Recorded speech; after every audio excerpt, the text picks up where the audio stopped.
C'est un projet assez unique en Europe, puisqu'on est sur une plateforme qui est un peu expérimentale d'un point de vue conception et qui remet en conditions les plus proches possibles de la réalité dans le milieu éolien.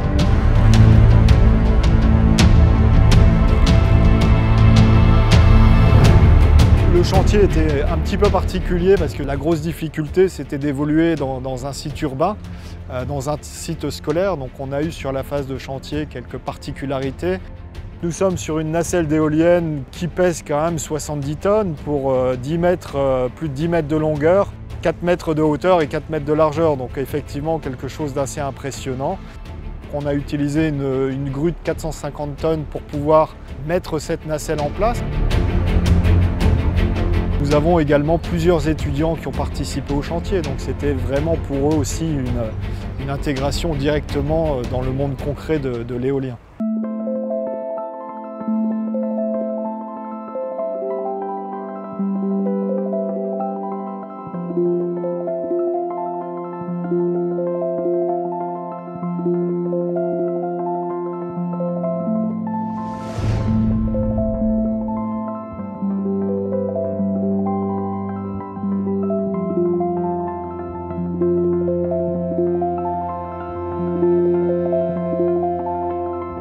Le BTS, la création du BTS et de la formation continue sur le site Eiffel répond à une demande des professionnels. La région veut faire de tous ces lycées professionnels des véritables vitrines des métiers et des métiers de demain, des métiers d'avenir. Or là, avec l'éolien, on est typiquement dans un métier d'avenir. Nous avons besoin de faire en sorte que les formations théoriques que nous développons soient complétées par des formations pratiques.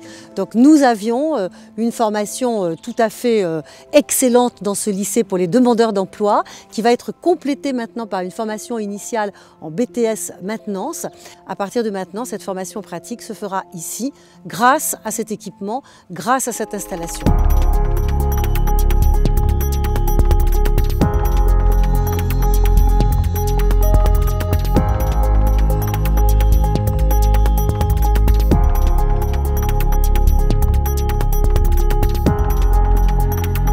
Donc on va ouvrir.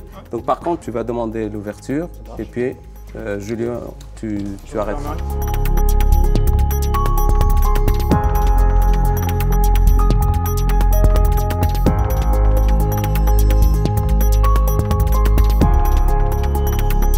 Les étudiants n'attendaient que le moment pour monter dans la nacelle.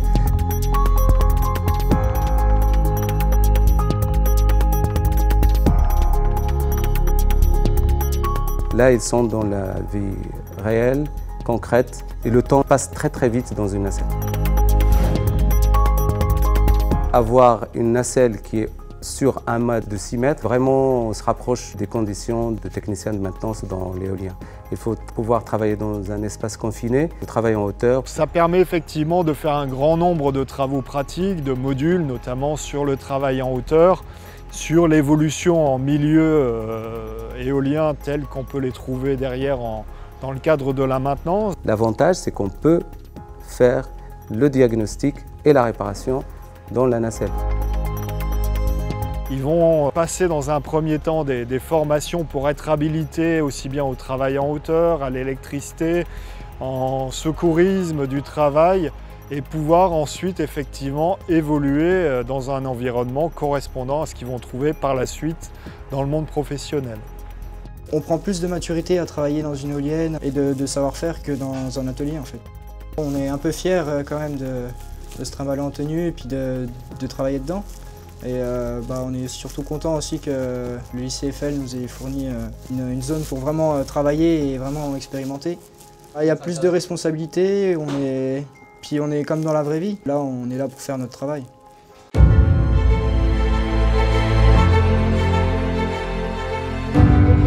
L'outil est utilisé pour des années. L'objectif pour nous, c'est d'accélérer justement ces formations, de répondre aux besoins de la profession et puis de pouvoir aussi continuer à offrir des formations complémentaires sur d'autres modules, sur de la formation continue, sur de l'amélioration sur les principes de sécurité. Donc c'est vraiment un outil qui sera utile à plusieurs titres en tous les cas. Et surtout de pouvoir continuer à améliorer les passerelles entre le monde de l'éducation et le monde professionnel.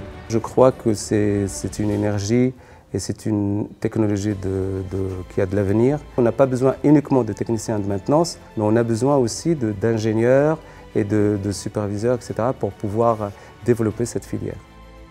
Nous avons en région Bourgogne-Franche-Comté une priorité autour du développement des énergies renouvelables et de l'éolien en particulier. Alors, de façon effectivement étudiée, en accord avec la population, avec les élus. Mais si nous voulons être au-devant des rendez-vous climatiques, il nous faut développer l'énergie verte. L'éolienne en fait partie. Nous avons beaucoup d'atouts dans cette région. Et donc la première chose, c'est de commencer par la formation.